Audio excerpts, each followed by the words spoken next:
রোজার বয়স তখন ৩। সবেমাত্র খড়ি হাতে স্লেটে আঁকিবুকি করতে শিখেছে। বাবা মায়ের অতি আদরের একমাত্র সন্তান। একমাত্র অবশ্য আর বেশি দিনের জন্য বজায় থাকার কথা ছিল না। খুব দ্রুতই পরিবারটিতে যুক্ত হতে যাচ্ছিল এক নতুন সদস্য। মর্মান্তিক এক অগ্নিকাণ্ড। পার্শ্ববর্তী বিল্ডিংয়ে রেস্টুরেন্টের গ্যাস সিলিন্ডার বিস্ফোরণে উদ্ভূত আগুন দাবানলের মতন ছড়িয়ে পড়ে আশেপাশের ৩টি স্থাপনায়। ফায়ার সার্ভিসের ২৫টি ইউনিট প্রায় ১২ ঘন্টায় অক্লান্ত পরিশ্রমের পর নিয়ন্ত্রণে আনতে সক্ষম হয় অগ্নিদেবতাকে। কিন্তু ততক্ষণে প্রাণহানি ৫০ ঊর্ধ্ব, আহত অজানা। প্রলয়ঙ্কারী সেই দুর্ঘটনায় নিজের সর্বস্ব বিসর্জন দেয় রোজা। পরিবার শব্দটির মর্মার্থ উপলব্ধির আগেই পরিবার হারিয়ে এতিম হয়ে পড়ে সেই পৃথিবীর বুকে। প্রায় মুমূর্ষু অবস্থায় রক্ষা করা সম্ভব হয়েছিল রোজাকে। রক্ষকের ভূমিকায় যথারীতি আবির্ভূত হয়েছিলেন তার মা। মারা নিজের সন্তানের জন্য সব কিছু করতে সক্ষম, তার এক নিদর্শন পৃথিবীর বুকে স্থাপন করে দিয়ে গিয়েছিলেন তিনি। কোলে তুলে বারান্দা থেকে ফায়ার সার্ভিস টিমের সেফটি নেটে ছুড়ে দিয়েছিলেন রোজাকে, কিন্তু নিজেকে এবং স্বামীকে রক্ষা করতে পারেননি। ছড়িয়ে পড়া আগুনের উত্তাপ এবং ভয়ঙ্করী কালো ধোঁয়া বিষিয়ে তোলে তাদের শ্বাসনালী। গর্ভবতী মা এত ধকল সহ্য করতে পারেননি। ইহলোক ত্যাগ করেন নিজের স্বামীর বুকে মাথা রেখেই। স্ত্রীর মৃতদেহ আগলে নিয়ে পৃথিবীতে জীবিত থাকার সকল ইচ্ছা হারিয়ে ফেলেছিলেন স্বামী। যদিও নিজের একমাত্র সন্তানের জন্য নিজেকে উৎসর্গ করবেন সিদ্ধান্ত নিয়েছিলেন, কিন্তু শ্বাসনালীর ৯০% পুড়ে যাওয়ায় নিজের ভালোবাসার স্ত্রী এবং অভূমিষ্ঠ সন্তানকেই অনুসরণ করেন তিনি। নিজের বাবা এবং সৃষ্টিকর্তার ভরসায় ইহলোকে রেখে যান নিজের যক্ষের ধনকে। নিজের বড় ছেলেকে হারিয়ে মুষড়ে পড়েন ইউনুস রহমান। পিতৃমাতৃহীন রোজাকে আগলে নেন নিজের বুকে। নিজের মুমূর্ষু ছেলের হাত ছুঁয়ে ওয়াদা করেছিলেন তিনি, রোজাকে গড়ে তুলবেন, সুন্দর একটা জীবন দান করবেন। জীবনের সকল সঞ্চয় ব্যবহার করে কেনা ফ্ল্যাটে ছোট ছেলের সঙ্গে থাকতেন তিনি। রোজাকেও নিয়ে যান সেখানে। প্রথম কয়েক বছর বেশ ভালোই চলছিল সব কিছু। ছেলে তার এবং ভাতিজির বেশ খেয়াল রাখত। নামি দামি একটা সরকারি স্কুলে ভর্তিও করিয়ে দিয়েছিল সে রোজাকে। স্নেহও করত যথেষ্ট। কিন্তু বিপত্তি ঘটে ছেলেটার বিয়ের পরপরই। এক ধনীর দুলালির সঙ্গে প্রণয়ের সম্পর্ক ছিল তার। বেশ কাঠখড় পুড়িয়েই সেই সম্পর্কের পরিণতি দান করেন ইউনুস রহমান। খুব শখ করে বউ তুলে আনলেন নিজের বাড়িতে। ভালোই হবে, তার রোজা একজন মায়ের মতন মানুষকে জীবনে পাবে। কিন্তু তিনি কোনোদিন কল্পনাও করতে পারেননি তার সেই সিদ্ধান্ত তার জীবনের সবচেয়ে বড় ভুল হয়ে দাঁড়াবে। বছর ঘুরতেই ধনী মেয়ের সত্যিকার রূপ বাহিরে আসতে শুরু করে। বৃদ্ধ শ্বশুর এবং এতিম ভাতিজির জন্য খাটতে সে ইচ্ছুক নয়। স্বামীর সঙ্গে আলাদা ঘর চায়। তাছাড়া তারও সন্তান আসতে চলেছে। এমন পরিবেশ নবজাতকের জন্য মোটেও উপযোগী নয়। আলাদা থাকতে হবে। কিন্তু কেন থাকবে? ফ্ল্যাট তো আগেই ছেলের নামে লিখে দিয়েছিলেন ইউনুস রহমান। এই বাড়ি তার ছেলের, তিনি চলে গেলেই হয়। ইউনুস রহমান হতভম্ব হয়ে পড়েছিলেন যখন দেখলেন নিজের ছেলেও আস্থার পক্ষ নিল না। অত্যন্ত আত্মমর্যাদাসম্পন্ন ইউনুস কিছুদিনের মধ্যেই রোজার হাত ধরে বেরিয়ে আসেন সেই ফ্ল্যাট থেকে। মাথার উপরে খোদা আছেন, তিনি রিজিকের ব্যবস্থা করবেন। ভাগ্যের কি অদ্ভুত পরিহাস! ছেলের স্ত্রীর বিলাসিতার লাখ টাকার প্যামেরিয়ান কুকুরটির স্থান পর্যন্ত রয়েছে বাড়িতে, অথচ জলজ্যান্ত শ্বশুর এবং ভাতিজিকে জায়গা দিতে কষ্ট হয়ে যায়। কৌতুক হাসি হেসেছিলেন ইউনুস।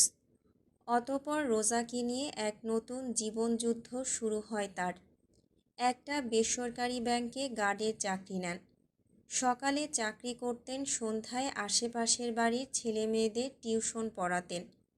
তাই দিয়ে রোজার ভরণপোষণ থেকে আরম্ভ করে পড়ালেখার ব্যবস্থা করেছিলেন। নাতনিও যেন তার কষ্ট বুঝতে শিখল, দুর্দান্ত ফলাফল করতে লাগল।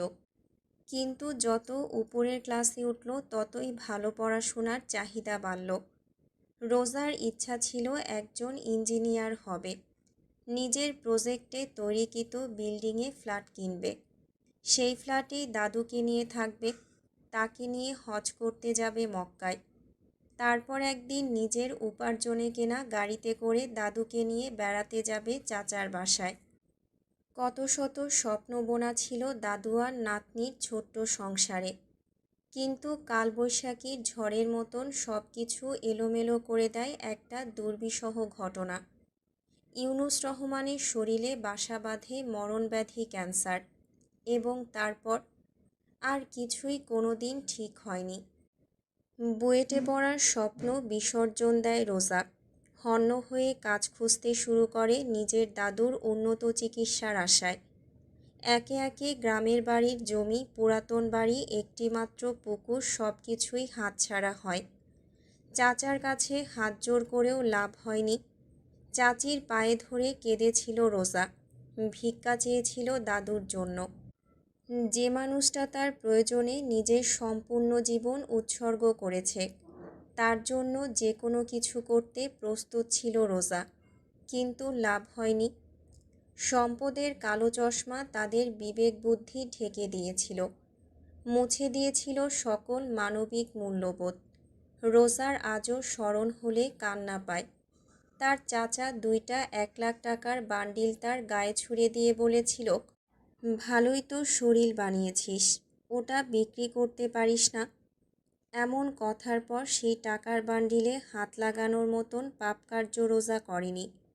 তারপরের কাহিনী বর্ণনা করার মতন তেমন কিছুই নেই, তা শুধু হৃদয়ের অনুধাবনের ব্যাপার। একটা দীর্ঘশ্বাস ফেললেন ইউনুস রহমান। অতীতের রোমন্থনে তার সমস্ত হৃদয় কেমন চেপে আসছে বিষাদে। মাতৃহীন দুই ছেলেকে কোলে পিঠে করে বড় করেছিলেন তিনি। একজন হলো ভালো মানুষ, আরেকজন অমানুষ। এই ব্যর্থতার দায় কি আদৌ তার? তার চড়ুইকে একটিবার দেখতে আজ বড্ড ইচ্ছা করছে। অন্তিম সময় ঘনিয়ে এসেছে বলে কি এমন ইচ্ছা, খোদাই ভালো জানেন। রোজা রহমানের সঙ্গে খুব শখ করে নিজের প্রিয় চঞ্চল পাখিটির নাম যুক্ত করে দিয়েছিলেন চড়ুই। একদম চড়ুইয়ের মতোই তার আশেপাশে সর্বক্ষণ কিচিরমিচির করে বেড়াত। মেয়েটির মায়াঝরা মুখের দিকে তাকিয়ে যেন পাষাণের হৃদয়ও গলে যেতে বাধ্য। কিন্তু অমানুষদের হৃদয় তাতে ভোলে না। ঘণ্টাখানেক আগে দুইজন লোক কেবিনে এসেছিল। প্রথমে কিছুটা খটকা লেগেছিল তার। 1.5 বছরের রোজা বাদে তার অন্য কোনো পরিবারের সদস্য তাকে দেখতে আসেনি। অবশ্য তাদের এখন নিজের পরিবার বলে গণ্যও করেন না তিনি। কিন্তু এরা কারা? নার্স জানায় তারা নাকি সুদূর যুক্তরাজ্য থেকে আগত ক্যান্সার বিশেষজ্ঞ। রোগীদের অবস্থা পর্যবেক্ষণ করতে এসেছেন। তারপর আর বিষয়টি নিয়ে খুব বেশি ভাবেননি তিনি। ক্লান্ত শরীরে ঘুমিয়ে পড়েছিলেন। বর্তমানে জাগ্রত হয়ে অলস মুহূর্ত পার করছেন। নার্সও নেই কেবিনে। যান্ত্রিক শব্দ করে বাজতে থাকা হার্ট মনিটর ব্যতীত সব কিছুই নীরবতার চাদরে আচ্ছাদিত। হঠাৎই মৃদু ধ্বনি তুলে কেবিনের দরজাটি খুলে গেল। ভেতরে প্রবেশ করল কেবিন বয়ের পোশাক পরিহিত একজন লোক। কেবিনের পরিষ্কার পরিচ্ছন্নতা রক্ষায় প্রতিদিন একবার করে কেবিন বয় আসে। কিন্তু তাকে ইউনুস রহমান চেনেন। এই কেবিন বয় ভিন্ন কেউ। সার্জিক্যাল মাস্ক পরে থাকার দরুন চেহারা দেখা না গেলেও শক্তিশালী দৈহিক অবকাঠামো ঢাকা সম্ভব নয়। তুমি কে? রুমি কোথায়? গত প্রায় 3 মাস যাবৎ রুমি নামের একটা ছেলে তার কেবিন রুমে কাজ করে আসছে। সুখ দুঃখের আলাপে তার ছেলেটির সঙ্গে যথেষ্ট সখ্যতা গড়ে উঠেছিল। ইউনুস রহমানের প্রশ্নে নতুন কেবিন বয় হেসে বলল, রুমি 1 মাসের ছুটিতে গ্রামের বাড়ি গিয়েছে। ও, তা এমন মুখ ঢেকে রেখেছ কেন? আমি ক্যান্সারের রোগী, ছোঁয়াচে রোগের নই। শুষ্ক কণ্ঠে কিঞ্চিৎ হাসলেন ইউনুস রহমান। তাতে কেবিন বয় আস্তে করে নিজের মাস্ক নামিয়ে ঝকঝকে এক হাসি উপহার দিল তাকে।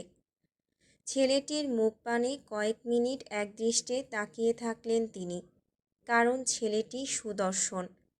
এক বেসরকারি হাসপাতালের কেবিন বয় চরিত্রে যেন তাকে মানানসই লাগছে না। বিশেষ করে ডান কানের লতিতে চকচকে বর্ণের একটা পাথরের দুল বেশ নজর কাটছে। পুনরায় মাস্কটি মুখে চড়িয়ে সে এগোল। বেডের পাশে বসে পড়ে বলল, আপনার এখন ঘুমানো দরকার। আপনি ঘুমান, আমি এখানে আছি। কথাগুলো সাধারণত নার্স বলে থাকে, তবে ইউনুস রহমান খুব অবাক হলেন না। রুমি প্রায়ই রাতে তার কাছে বসে থাকত। হয়তো এই ছেলেটিকেও যাওয়ার আগে বলে দিয়ে থাকতে পারে। তাই তিনি বেশি না ভেবে চোখ বুজলেন। কিছুক্ষণ পর অনুভব করলেন কেবিন বয় ছেলেটি তার কপালে ধীরে ধীরে হাত বুলিয়ে দিচ্ছে। হন্তদন্ত হয়ে হোম কেয়ার হসপিটালের গ্রাউন্ড ফ্লোরে পৌঁছে না চাইতেও রোজার শরীরে একটা শিরশির অনুভূতি খেলে গেল। এর পূর্বে যতবার এসেছে রোগী এবং স্বজনদের আনাগোনায় পরিপূর্ণ থাকত চারিপাশ। বর্তমানে রোগী তো দূরে থাক, রিসিপশন ডেস্ক পর্যন্ত শূন্য পড়ে আছে। নাইট গার্ডদের নামগন্ধ নেই। ব্যাপার কি? এটা কোনো ফাঁদ নয় তো? ভাবতে ভাবতেই রোজার ফোন ভাইব্রেট করে উঠল। ডক্টর ওয়াসিমের নাম কলার আইডিতে ভেসে উঠতেই রোজা দ্রুত রিসিভ করল। মিস রোজা, আপনি এসেছেন কি? ডাক্তারের কণ্ঠস্বরে একটা অস্বাভাবিকতা ধরা পড়ল। নিজের দাদুর ডাক্তারের সঙ্গে রোজা প্রায়ই আলাপ আলোচনা করে থাকে। জটিল থেকে জটিলতর সময়েও কখনো তার কণ্ঠ কম্পিত হয় না। এমনকি কিছুক্ষণ আগে যখন তিনি ফোন করে রোজাকে অযাচিত আগন্তুকদের সম্পর্কে জানালেন, তখনও তার কণ্ঠ চাপা শোনালেও ভয়ার্ত লাগেনি। জবাব দিতে গিয়েও দিল না রোজা, ঠোঁটে ঠোঁট চেপে রইল। মিস রোজা, আমি আসতে পারছি না ডক্টর, আমার ভীষণ ভয় হচ্ছে। যদি তারা দাদুর বদলে আমাকে ধরে ফেলে। অভিনয় শুরু করল রোজা। অপর পাশ থেকে কয়েক মুহূর্ত সব নীরব। এরপর ডক্টর ওয়াসিমের কণ্ঠস্বর জানালো, কি বলছেন মিস রোজা? আপনার দাদুর কিছু হয়ে গেলে?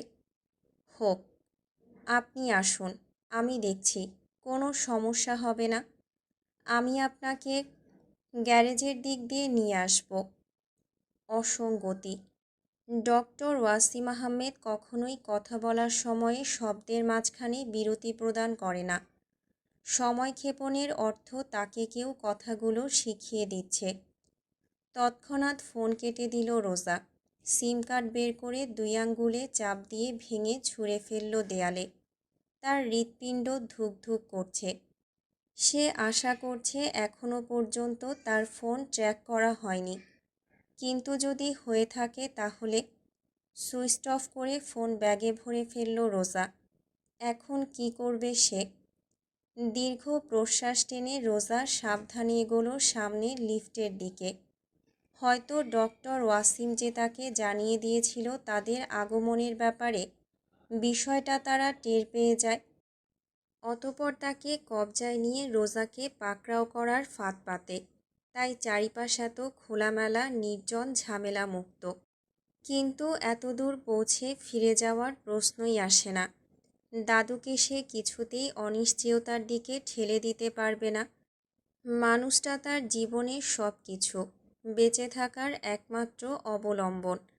তার জন্য যদি নিজের প্রাণও আজ বিসর্জন দিতে হয়, তাতেও রোজা প্রস্তুত। লিফটের ফ্লোর 4র্থ তলা দেখাচ্ছে। নিচের দিকে নামছে তীর চিহ্ন। ব্যাগ থেকে মরিচের কৌটাটা বের করে হাতে শক্তভাবে ধরল রোজা। পাশে সিঁড়ির কয়েক ধাপ উপরে দাঁড়িয়ে নিঃশব্দে অপেক্ষা করতে লাগলো কে আসছে দেখার জন্য। 30 সেকেন্ডের মাথায় ডিং শব্দ করে খুলে গেল লিফটের দরজা। ভেতর থেকে বেরিয়ে এলো দুইজন লোক। একজনের কোমরের বেল্টে গোজা পিস্তলের ম্যাগাজিন দৃষ্টি এড়ালো না সতর্ক রোজার। ব্যাপার কি? মজিদ যে বলল সিসিটিভিতে দেখেছে মেয়েটা এখানেই। বলতে বলতেই একজনের ফোন বেজে উঠল। মজিদই ফোন করেছে। হ্যালো মজিদ। পিছনে আর্ত কণ্ঠটি শোনার সাথে সাথে দুজনেই পেছনে ঘুরে তাকালো। পাউডার জাতীয় কিছু একটা ছুটে এলো উভয়ের মুখ বরাবর। আহ! হাহাকার করে উঠে নিজেদের চোখ চেপে ধরল তারা। অর্ধেক মরিচের কৌটো শেষ করেছে রোজা। উভয়ই জ্বলুনিতে কাতরাতে কাতরাতে মেঝেতে বসে পড়তেই সিঁড়ি থেকে লাফিয়ে নামল সে। লিফট পুনরায় উপরে উঠতে আরম্ভ করেছে। খুব সম্ভবত সিসিটিভি রুমে থাকা সেই মজিদ বাকিদের জানিয়েছে তারা আসছে। দ্রুত ভাবতে থাকলো রোজা। কি করবে সে? দাদুর কেবিনে যাবে কি? তারা যদি ওখানে পৌঁছে থাকে তাহলে তো সর্বনাশ। সিঁড়ি বেয়েই ছুটল রোজা, কিন্তু অতর্কিতে মেঝে থেকে উঠে একজন তার পা চেপে ধরল। একটা জোরালো হ্যাঁচকা টানে হিড়হিড় করে নামিয়ে আনলো শক্ত টাইলসের মেঝেতে। হাতের ব্যাগ আঁকড়ে ধরে রাখতে চাইলেও তা ছিটকে গেল কিছুটা দূরে। সঙ্গে গড়িয়ে গেল মরিচের কৌটো। হারামজাদি! রোজার উপর চড়াও হলো সে। এক নিমিষে চেপে ধরল তার গ্রীবাদেশ। মরিচের কারণে তার চোখ জোড়া লাল হয়ে উঠেছে, পানি গড়াচ্ছে অনবরত। নিঃশ্বাস প্রায় বন্ধ হয়ে এলো রোজার। বুকে জেঁকে বসল অদ্ভুত এক চাপ। শরীর খুব দ্রুত অক্সিজেন হারাচ্ছে। জলদি কিছু করতে হবে, না হলে মস্তিষ্ক নিয়ন্ত্রণহীন হয়ে পড়লে জ্ঞান হারাবে সে। দাঁতে দাঁত চেপে শরীরে সর্বশক্তি দিয়ে হাঁটু উঁচু করে সে আঘাত হানল তার উপর চড়াও হওয়া লোকটার দুর্বল জায়গা বরাবর। কত করে একটা অদ্ভুত ধ্বনি নির্গত করে সে লুটিয়ে পড়ল মেঝেতে। দুই হাতে ক্ষতস্থান চেপে ধরে বাইন মাছের মতন গড়াগড়ি দিতে আরম্ভ করল মেঝেতে। দ্রুত উঠতে চাইল রোজা, কিন্তু এবার তাকে আঁকড়ে ধরল অপরজন।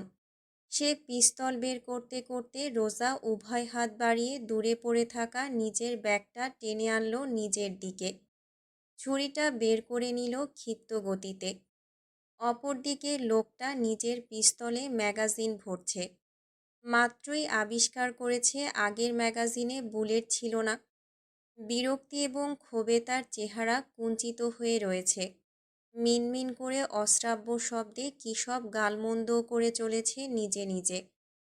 রোজা এক মুহূর্ত নিজের হাতের ছুরি এবং অতঃপর লোকটার দ্রুত হাতের দিকে তাকালো। পিস্তল প্রস্তুত প্রায়। জীবনে কোনোদিন কাউকে গুরুতর আঘাত করেনি রোজা। তার হাত কাঁপতে থাকলো। একজন মানুষ হয়ে অপর একজন মানুষকে কিভাবে আক্রমণ করবে সে? এতটা নিষ্ঠুর হওয়া কি সম্ভব তার পক্ষে? সম্ভব রোজা, নিষ্ঠুর হও। নিজের আপনজনকে রক্ষায় নিষ্ঠুর হও। বাক্যটি ধ্বনিত হলো তার হৃদয়ে। কোনো উপায় নেই তার নিকট। আত্মরক্ষার্থে সে বাধ্য। কিলাপেই মনুষ্যত্ববোধ হৃদয়ে পুষে, যদি তা তারই সর্বস্ব লুটে নেয়। তাছাড়া এরা মানুষ নয়, জানোয়ার। জানোয়ারকে খতম করতে যদি জানোয়ার হওয়ার প্রয়োজন হয়, তাই না হয় হলো সে। কতদিন থাকবে সে লুকিয়ে, অন্য কারো উপর নির্ভর করে? প্রতিরোধ তাকে করতেই হবে। ছুরির হাতলে চেপে বসল রোজার আঙুল। দৃঢ় চেতনায় তার চেহারা উদ্ভাসিত হয়ে উঠল। লোকটা সেফটি লক খুলেছে। বর্তমানে শুধু অস্ফুষ্ট শব্দ করে অত্যন্ত দ্রুতগতিতে রোজার হাতের ছুরিটি গেঁথে গেল তার কাঁধ বরাবর। ছিটকে উঠল রক্ত। একেবারে থামল না রোজা। শক্তি প্রয়োগ করে দ্বিতীয়বার ছুরি চালালো তার পেট বরাবর। মুহূর্তেই রক্ত ফিনকে দিয়ে উঠে রোজার হাত রাঙিয়ে তুলল। গেঁথে যাওয়া ছুরিটা এবার আর টেনে বের করতে পারল না রোজা। দৃশ্যটি তার শরীরকে নাড়িয়ে দিয়েছে যেন। গুলিয়ে উঠছে গা, চক্কর দিচ্ছে মাথা। লোকটা মেঝেতে লুটিয়ে পড়তেই হাতের ভরে পিছনে সরে গেল রোজা। নিজের হৃদস্পন্দন সে আর অনুভবে সক্ষম নয়। দৃষ্টির সামনে সব কিছু তার এক ভয়াল দুঃস্বপ্ন মনে হচ্ছে। কিন্তু এটি দুঃস্বপ্নের সময় নয়। উঠতে চাইল রোজা। শক্তি হারিয়ে পরপর দুইবার পুনরায় বসে পড়ল মেঝেতে, তবুও হাল ছাড়ল না। উঠে সিঁড়ির দিকে ছুটল পুনরায়।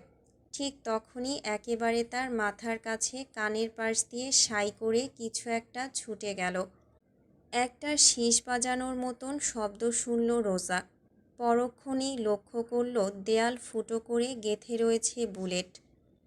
এক ঝটকায় পিছনে চাইল সে। ঠিক প্রবেশপথের কাচের দরজার সামনে কালো পোশাক পরিহিত 5 জনের একটা দল, সকলেই সশস্ত্র। একজনের উত্তোলিত হাতে লম্বাটে নল সম্বলিত রিভলভার থেকে ধোঁয়া নির্গত হচ্ছে। অপর একজন তার হাতটি নামিয়ে দিয়ে কঠোর কণ্ঠে জানালো, উই নিড হার অ্যালাইভ। নিজের জায়গায় জমে গেল রোজা। এতগুলো পুরুষ মানুষের সঙ্গে সে কিছুতেই পেরে উঠবে না। কিন্তু বর্তমানে মোকাবেলা ব্যতীত কি ভিন্ন কোনো উপায় রয়েছে? দলটি এগিয়ে আসতে আরম্ভ করল। রোজা তখনও নিজের জায়গায় দাঁড়িয়ে রয়েছে। তার মস্তিষ্কে বইছে চিন্তার ঝড়। সে দৌড়ানোর চেষ্টা করলে নির্ঘাত পায়ে গুলি করবে, তাই বর্তমানে নড়াচড়া হতে বিরত থাকল সে। দলটির নেতাগোছের মানুষটি এগিয়ে এসেই রোজার বাহু ধরে ফেলল শক্ত করে। টেনে তাকে নামিয়ে আনল সিঁড়ি থেকে, তারপর ঠেলে দিল সামনে। চুপচাপ সামনে হাঁট। একজন রোজার হাত পিছমোড়া করে বেঁধে দিল। মেঝেতে পড়ে থাকা 2 জনকে বাকিরা তুলে নেওয়ার চেষ্টা করছে। রোজা ধীরে ধীরে এগোচ্ছে। তার গতি কমে আসলেই পেছন থেকে ধাক্কা খেতে হচ্ছে। এক মুহূর্ত ভাবল রোজা। উভয় হাতের মুঠো শক্ত করে যেন শক্তি সঞ্চয় করল নিজের হৃদয়ে। তারপর অতর্কিতে ঘুরে গিয়ে তাকে ধাক্কা দেওয়া লোকটার তলপেট বরাবর লাথি হাঁকিয়ে দিল। হাত বাঁধা থাকায় সামনে ঝুঁকে প্রচণ্ড শক্তিতে আছড়ে পড়ল তার উপর। উভয়ে পড়ে গেল মেঝেতে। উবু হয়ে রোজা ওঠার চেষ্টা করলেই ছুটে এলো 2 জন। একজন তার চুলের গোছা টেনে ধরল সহসাই। আক! যন্ত্রণায় কোকিয়ে উঠল রোজা। মুহূর্তেই তাকে সে আছড়ে ফেলল দেয়ালে। কপাল ঠুকে তৎক্ষণাৎ উষ্ণ রক্ত গড়াতে থাকল রোজার মাথা বেয়ে গাল পর্যন্ত। শালির তেজ কম না। সমস্ত শরীরে ঝনঝনে ব্যথা সহ্য করতে না করতেই পুনরায় একজন তার ঘাড় চেপে ধরল। সজোরে চেপে ধরল দেয়ালে।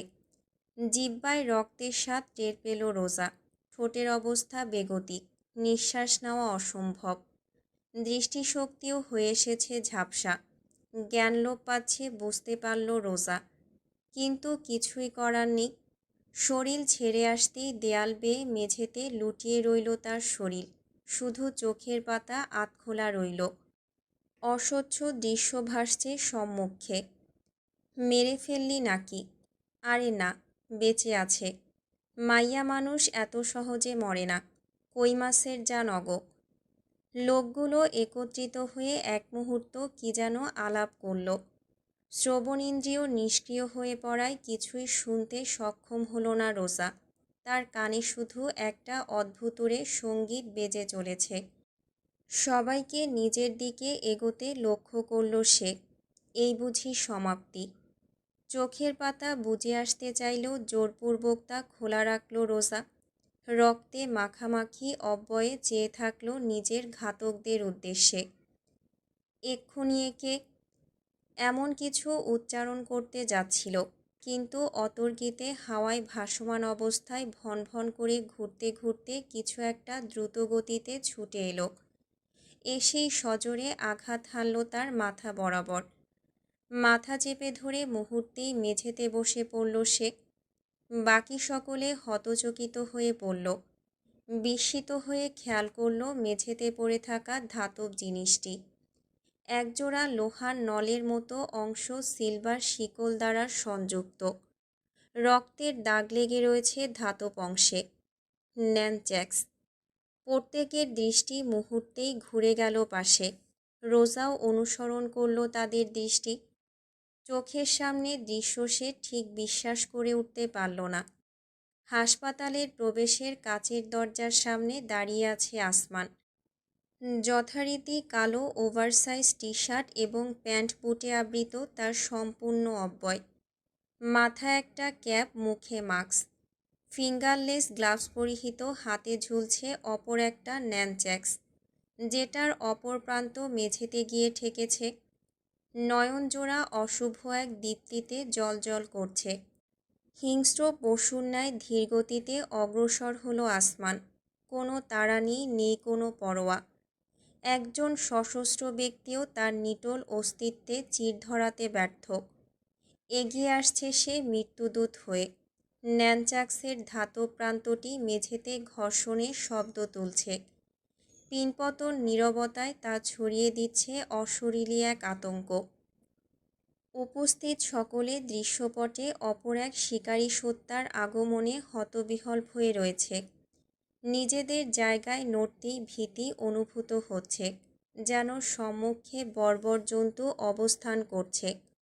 সামান্যতম নড়চড় করলেই ঝাঁপিয়ে পড়বে। এমনই এক পরাবাস্তব আতঙ্ক শৃঙ্খলের মতন আবদ্ধ করে ফেলেছে তাদের, যার দরুন অস্ত্র থাকা সত্ত্বেও তারা স্থির হয়ে পড়েছে। আসমান এগিয়ে কিছুক্ষণ আগে ছুঁড়ে দেওয়া দ্বিতীয় ন্যানচ্যাক্সটি তুলে নিল। তার দুই হাতে বর্তমানে দুইটি ন্যানচ্যাক্স। শিকারী দৃষ্টিতে সে তাকিয়ে আছে লোকগুলোর দিকে। পরক্ষণেই নজর নামিয়ে মেঝেতে পড়ে থাকা ক্ষতপূর্ণ রোজার দিকে এক পলক চাইল সে। উঠুন। আসমানের কণ্ঠে ধ্বনিত হলো আদেশ। উপেক্ষা করতে পারল না রোজা। ধীরে ধীরে নিজেকে টেনে তুলল, হেলান দিল দেয়ালে। অতঃপর ভারী নিঃশ্বাস ফেলতে ফেলতে তাকালো আসমানের দিকে। কে তুই? এতক্ষণে যেন হুঁশ ফিরেছে ঘাতক দলটির। প্রশ্নের উত্তর করার কোনো লক্ষণ প্রদর্শন করল না আসমান। তার দৃষ্টি নিবদ্ধ রোজার অব্যয়ে। রিভলভার উত্তোলন করল একজন তাকে লক্ষ্য করে। ফিরেও চাইল না আসমান। রোজা অস্পষ্ট দৃষ্টিতেও খেয়াল করল ফিঙ্গারলেস গ্লাভসের আড়ালে তার আঙুলগুলো ন্যানচ্যাক্সে চেপে বসেছে। পরবর্তী ঘটনাসমূহ এত দ্রুত ঘটল যে রোজা আহত শরীরে ঠিক মিলিয়ে উঠতে পারল না সকল কিছু। আসমানের ন্যানচ্যাক্সের আঘাতে ছিটকে গেল রিভলভার। ভারী বুটের লাথিতে কয়েক ইঞ্চি ভেসে দূরে মেঝেতে আছড়ে পড়ল একজন। অপর একজন নিজের অস্ত্র প্রয়োগ করার পূর্বেই ন্যানচ্যাক্সের শিকল জড়িয়ে গেল তার কণ্ঠে। হ্যাঁচকা টানে লুটিয়ে পড়ল সে। হাঁটুতে সজোরে আঘাতে কটকট শব্দ হলো। ভেঙেই গিয়েছে হাড়গোড়। এবার এক এক করে নয়, বরং সকলে একত্রে এগোলো আসমানকে উদ্দেশ্য করে। রোজা নিজের কান চেপে ধরে শুধু চেয়ে রইল। তার সামনেই সৃষ্টি হলো কুরুক্ষেত্র। ন্যানচ্যাক্স আল্টিমেট ফিগারের টেকনিক প্রয়োগ করল আসমান। তার শরীর নমনীয় হয়ে হাওয়ার মাঝেই ভেসে চলল। হাতের উভয় ন্যানচ্যাক্স একত্রিত করে ঘূর্ণির ন্যায় ঘোরাতে ঘোরাতে সেকেন্ডের মাঝে অবস্থান পরিবর্তন করতে থাকল আসমান। ব্যাপারটা কাজ করল অনেকটা ধারালো ব্লেডের মতো। যেই তার আশেপাশে ঘেঁষার চেষ্টা করল, সেই ন্যানচ্যাক্সে ধরাশায়ী হতে বাধ্য হলো। মুহূর্তের মধ্যেই পিস্তল কিংবা ছুরি এমন ধরনের অস্ত্র ছাড়াই হাসপাতালে সম্পূর্ণ মেঝে রক্তসমুদ্রে রাঙিয়ে তুলল আসমান। যেন কোনো নৃত্যশিল্পী রক্তিম বর্ণের আবহে ফুটিয়ে তুলছে আপন কারুকার্য। রিভলভার ব্যবহারের সুযোগই পাচ্ছে না শত্রুপক্ষ। তাদের এতটাই বিক্ষিপ্ত এবং বিহ্বল করে তুলেছে আসমান যে ছন্নছাড়া হয়ে পড়েছে সকলে। রোজা শুধু ফ্যালফ্যাল করে চেয়ে দেখল। আসমানের হিসেবি পদক্ষেপ এবং জোরালো আঘাত লক্ষ্য করে উপলব্ধি করা সম্ভব যে সে এক্ষেত্রে যথাযথ প্রশিক্ষিত। শত প্রচেষ্টার পরেও তার দ্রুতগতির সঙ্গে পেরে উঠল না কেউই। একে একে লুটিয়ে পড়তে থাকল ন্যানচ্যাক্সের আঘাতে ক্ষতবিক্ষত শরীরে। কেউ কেউ মেঝেতে, কেউ রিসিপশন ডেস্কের উপর, কেউ বা ওয়েটিং চেয়ারের উপর। মেঝেতে পড়ে কাতরাতে থাকা একজনকে রিভলভার তুলতে খেয়াল করল রোজা। আসমান দুইজনের সঙ্গে ব্যস্ত। পিছনে নজর দেওয়ার অবকাশ নেই। শরীর হেলিয়ে হাঁটু ব্যবহার করে এগোলো রোজা। হাত বাঁধা থাকায় চিন্তা ভাবনা না করেই নিজের পা দিয়েই রোজা আঘাত করল লোকটার মাথা বরাবর। মুহূর্তেই নিষ্ক্রিয় হয়ে এলো তার শরীর। বন্ধ হয়ে এলো চোখের পাতা। ঝুলে পড়ল রিভলভার উত্তোলিত হাত। আসমান পিছনে তাকিয়ে দৃশ্যটি খেয়াল করল। তারপর একজনের রিভলভার কেড়ে নিয়ে একে একে লুটিয়ে থাকা প্রত্যেকের কপাল লক্ষ্য করে ছুটতে লাগলো এক একটা বুলেট। মৃত্যু নিশ্চিতকরণ। সাইলেন্সার যুক্ত থাকায় গুলির শব্দ হলো না, শুধু ফিনকি দিয়ে ছুটল রক্তের বন্যা। বর্বর দৃশ্যটি উপলব্ধি করতে না পেরে শক্তভাবে চোখ বুজে থাকল রোজা। দীর্ঘ সময় অতিবাহিত হওয়ার পর যখন রোজা চোখ মেলে তাকালো, তখন এতক্ষণ ধরে চলা তাণ্ডবলীলার পরবর্তী অবস্থা ভেসে উঠল তার সামনে। সম্পূর্ণ গ্রাউন্ড ফ্লোর যেন ঘূর্ণিঝড় বয়ে যাওয়া কোনো অভাগী স্থান। চেয়ার উল্টে পড়ে আছে, ডেস্ক তছনছ, দেয়ালে দেয়ালে রক্তচিত্র। মেঝের কথা আর বলার প্রয়োজন নেই। রক্তিম প্রবাহে ভাসমান প্রাণহীন নিথর দেহসমূহ। যেন হিংস্র হায়নার দল আক্রমণ করে নিঃশেষ করে দিয়ে গিয়েছে গোটা একটা গ্রাম। নৃশংস দৃশ্যের দিকে বেশিক্ষণ তাকিয়ে থাকা যায় না, বুকটা কেমন ধরে আসে। এই বিভীষিকার একমাত্র কারিগর মেঝের মাঝখানে দাঁড়িয়ে হাঁপাচ্ছে।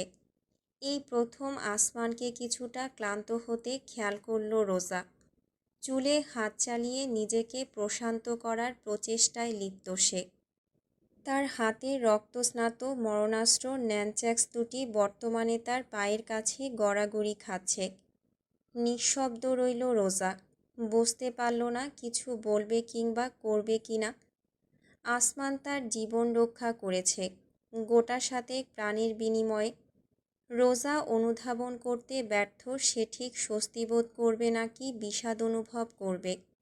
অবশেষে আসমানের দৃষ্টি আপতিত হলো রোজার উপর। এগিয়ে এলো সে। বিনা কারণেই সংকুচিত হয়ে গেল রোজা। নিকটে পৌঁছে আসমান তীক্ষ্ণ দৃষ্টিতে তাকালো বরাবর তার চোখের দিকে। না চাইতো রোজা শিউরে উঠল। আসমানের দৃষ্টি যেন তার অন্তর পর্যন্ত ভেদ করে যাচ্ছে। বাকরুদ্ধ হয়ে রোজা অপেক্ষা করল আসমানের বক্তব্যের আশায়। কি বলতে পারে সে? আপনি ঠিক আছেন? বেশি ব্যথা লেগেছে? এসব বলবে নিশ্চয়। ব্যথা তো বেশ লেগেছে। এখনও ঝিমঝিম করছে শরীর। সত্যি জবাব দেবে কি রোজা? তার সমস্ত আশা ভরসায় জল ঢেলে দিয়ে আসমানের কঠোর কণ্ঠস্বর শুধালো, আমার হুডি পরেছেন কেন? মূর্খের মতো আসমানের দিকে তাকিয়ে থাকলো রোজা। তার ঠোঁট ফাঁক হলেও কিছুই উচ্চারণ করা সম্ভব হলো না।